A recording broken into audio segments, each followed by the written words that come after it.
நல்ல வாசனை வருது, ஊது வித்தியாசம்.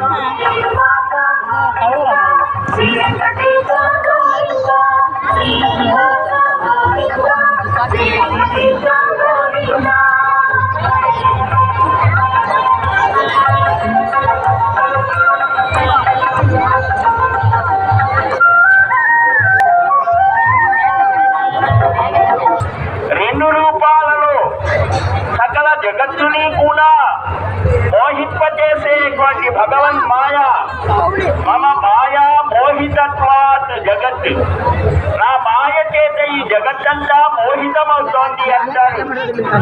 అది శ్రీకృష్ణ స్వామి యొక్క దివ్య రూపాన్ని దర్శిస్తూ ఒక ప్రక్క, మరొక ప్రక్కన ఆ స్వామి వారి యొక్క జగన్మోహన స్వరూపాన్ని మనం దర్శిస్తూ ఉన్నాం. స్వామి దేవదేవ శ్రీనివాస వెంకటేశ దయాస్వరూప, ఈ జగత్తు మీద నీ మాయ వల్ల మోహితులైనటువంటి వారందరూ కూడా నీ స్వరూపాన్ని అవగతం చేసుకోలేకపోతున్నారు. వెంకటేశ నీ దయాస్వరూపం కృష్ణావతారంలో కూడా ఉన్నది నేనే అని రెండు రూపాలుగా అభివ్యక్తమవుతుంది. స్వామి యొక్క దివ్య వైభవం భక్తులకు ఆనందాన్ని కలిగిస్తుంది.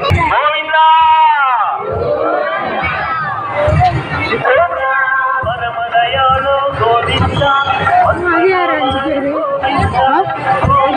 அது ஒன்றும் ஒரு கேப் குரூப் குரூப் ஆடுவாங்கடி.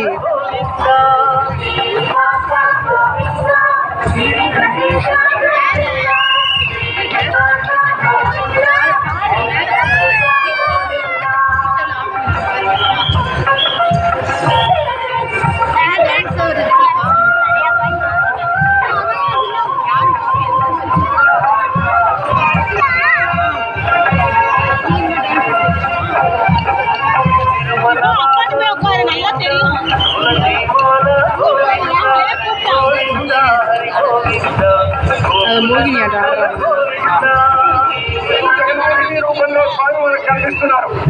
జగన్మోహిని రూపం ధరించడానికి కారణం ఏంటి? క్షీరసాగర మథనం జరిగిన తర్వాత அதான் அந்த விஷம் வச்சால அந்த அமுதம் சொல்லுது.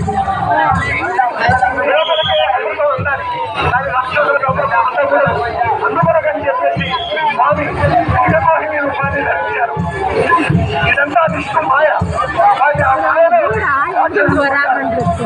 என்ன குரூப்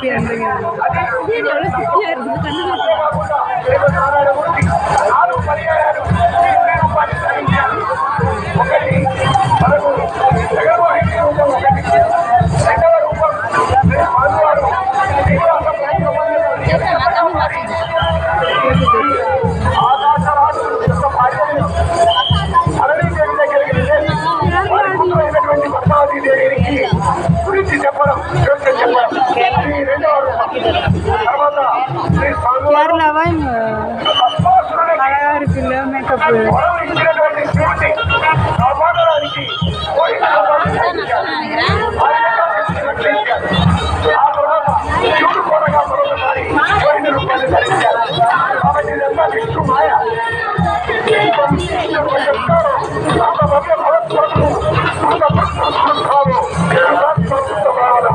కాబట్టి ఆ విధంగా విష్ణుమూర్తి యొక్క మాయని మనకు కనిపిస్తుంది. భగవద్గీత యొక్క మాయాభేదం సరస్సుగా నా మాయను కావడం చాలా కష్టం అంటారు ఆచార్యులు. కాబట్టి ఆ విధంగా మాయారూపము మనం భావిస్తే భాగవతంలో విష్ణు మాయ అనే ఒక మాట వినిపిస్తుంది. ఎవరు తన స్థానం ఎత్తలదు తన జననం తెలియదు పేరు లోపలది సంసారము నిరూపము ఇదిగో అంతను విష్ణు మాయ అలపలు వేరే మీరు లేదు మూల నిబంధన మూల వెంటడికి ఛాయాలున్న కాబట్టి మోహిని రూపం మోహాన్ని దూరం చేస్తుంది. మానవుల్లో మోహం శాంతి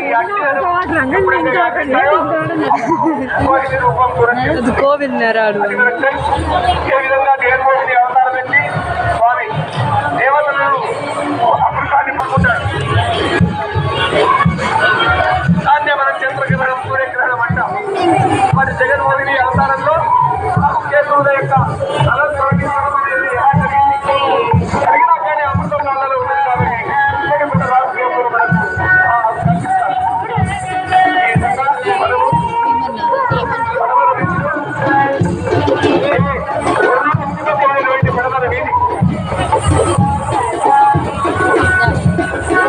అలాంటి పరమ వీధి గుండా నిర్మాణ వీధిలో తూర్పు వీధి నుంచి మొదలుకొని దక్షిణ వీధి వైపు మళ్ళీ తర్వాత పడమర వీధిలో ఇప్పుడు స్వామివారు వేరు చేస్తున్నారు. జగన్మోహిని రూపంలో ఇచ్చేసినటువంటి స్వామి జగన్మోహిని మోహిని అవతారం. మోహిని అపూర్వమైనటువంటిది. అంటే పిల్లల్లో పిల్లవాడుగా, పెద్దల్లో పెద్దవాడుగా, యశోదమ్మ పుత్రుడిగా, దేవి నోము పరమ ఎంత ముందు ఒక మాట విని పిన్ని భగవానికి ఎదుట చూడవస్తారమ్మ సోదరులారా అని భాగవతంలో పొందం రాస్తాడు. కాబట్టి ఆ విధంగా మోహిని రూపం బాలకృష్ణుడు